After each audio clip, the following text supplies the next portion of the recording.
সংগ্রামী ভাই ও বোনেরা, আপনারা শুনেছেন আজকের এই দিবসটি তাজুল দিবস হিসেবে আমরা সারা দেশব্যাপী পালন করছি। সেখানে শহীদ তাজুল একটি অগ্নিস্ফোরণ ছিল।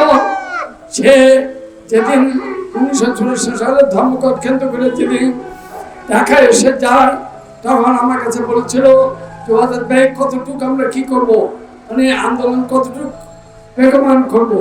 সেখানে আমি বলেছিলাম আমাদের যেহেতু খবর সহযোগী টেকনিক্যাল আন্দোলনে ডাক দিয়েছে, সুতরাং সর্বোত্তর শক্তি দিয়ে হলেও এই আন্দোলন সফল করতে হবে।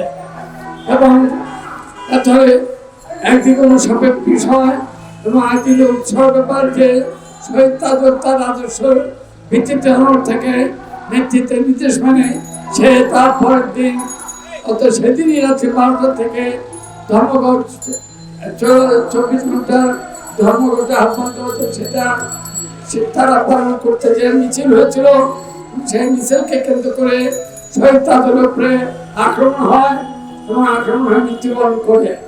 বন্ধুগণ, আমরা দেখছি এই যে ফেরোনা অবস্থাটা যে শ্রমিকের দাবিতে আমার আদর্শের ভিত্তি অমর রাখার তাগিদে আমরা জীবন দিয়ে হলেও আন্দোলন করি, সেটা শহীদ তাজুলের আন্দোলনের মধ্যে দিয়ে এটা প্রমাণিত হয়েছিল।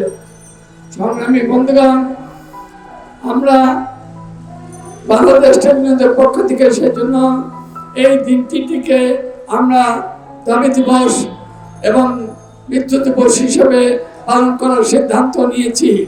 সংগ্রামী বন্ধুগণ, আমাদের পরিষ্কার কথা, আমরা যে দাবি তুলেছি এখন অনেকদিন, সেই 14-15 বছর পরেও আবার দাবিটি তুলতে হলো, তার জন্য আমরা খুব দুঃখিত। কিন্তু আমরা পরিষ্কার মালিক এবং সরকারের কাছে দাবি তুলতে চাই। এই যে শ্রমিকদের যে দাবি, রেশনের দাবি, যেটা সর্বস্তরে পাইছেন সর্বস্তরে মানুষের জন্য প্রযোজ্য ছিল, তার পাশাপাশি আমার শ্রমিকের রেশন সহ শ্রমিকের জাতীয় ন্যূনতম মজুরি, যেটি পাকিস্তানের জাতীয় ন্যূনতম মজুরি ছিল, করাচিতে তদানীন্তন রাজধানী ইসলামাবাদে মজুরি ছিল, অন্য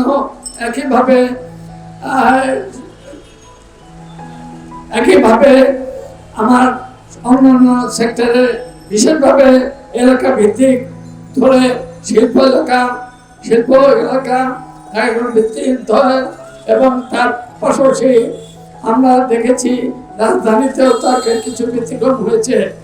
কোথাও কোথাও 25 টাকা বন্দরে, কোথাও কোথাও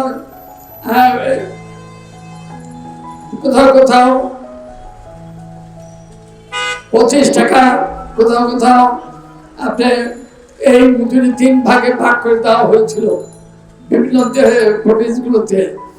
তাই আমরা পরিষ্কার বলেছি যে এই যেটা ছিল সেই মজুরি, ন্যূনতম মজুরি সর্বত্র প্রচার, সর্বত্র ক্যাটাগরি করার জন্য আমাদের যে দাবি, রেশন প্রথা মাধ্যমে নিত্য প্রয়োজনীয় দ্রব্যটি সরবরাহ করা, এই দাবিটি অত্যন্ত গুরুত্বপূর্ণ,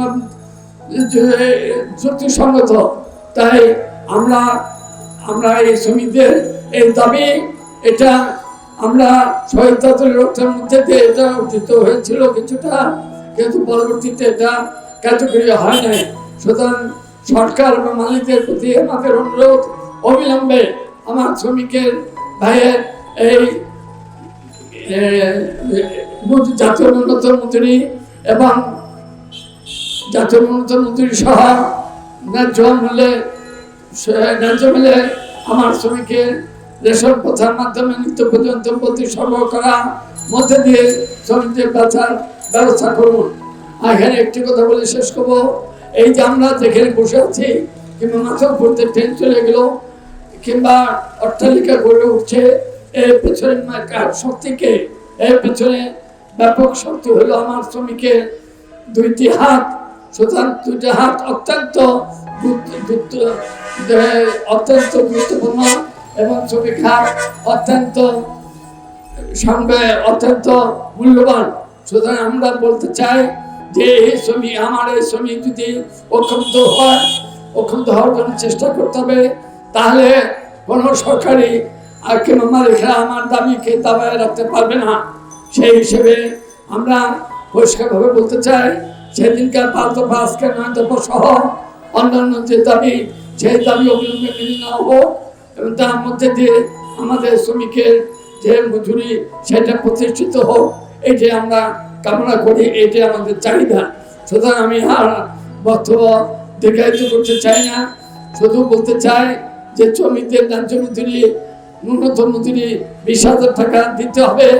শ্রমিকদের জন্য রেশন প্রথার মাধ্যমে চাল ডাল তেল সস্তা এবং বাধ্যতার প্রদান করতে হবে এবং শ্রমিকদের জন্য সামাজিক নিরাপত্তা, সমস্ত হাসপাতালে রোগীদের জন্য অ্যাম্বুলেন্স সহ হাসপাতালের ব্যবস্থা করতে হবে, যাতে আমাদের শ্রমিকরা অসুবিধায় পড়তে না হয়।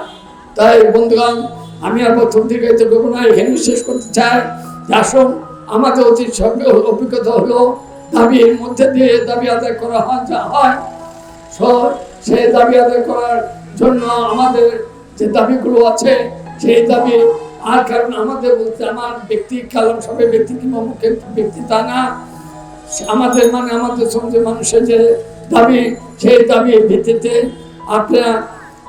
আপনারা সবাই ঐক্যবদ্ধ থাকবেন এবং সেই ঐক্যবদ্ধ সংগ্রামের মধ্যে দিয়ে আমরা নিশ্চয়ই আমাদের যে ন্যায্য দাবি, কারণ এই পৃথিবী 2 ভাগে বিভক্ত, একটা হলো শ্রমিক আর একটা হলো শোষিত শোষক। সুতরাং এই যে শোষকরা এই শোষণ করে চলছে তার বিরুদ্ধে যদি লড়াই সংগ্রাম করে দাবি আদায় করতে হয়, তাহলে অবশ্যই আমাদের শ্রমিকের দাবি মানতে হবে। সেই ছবি আদায়ের জন্য আমরা লড়াই সংগ্রাম ভবিষ্যতে যতটুকু দরকার ততটুকু করবো। সুতরাং সেই আহ্বান জানিয়ে শ্রমিকদের প্রতি, আমার ভাইদের প্রতি, আবারও বন্ধুদের প্রতি অনুরোধ যে আপনারা সবাই ঐক্যবদ্ধভাবে লড়াই সংগ্রামের প্রস্তুতি নিন। আসুন, আমাদের দাবি আদায়ের সংগ্রামে আমরা ঐক্যবদ্ধ হয়ে দাবি আদায় করি। এই কথা বলে আমি আমার বক্তব্য এখানে শেষ করছি। সবাইকে ধন্যবাদ। দুনিয়ার মজদুর এক হক।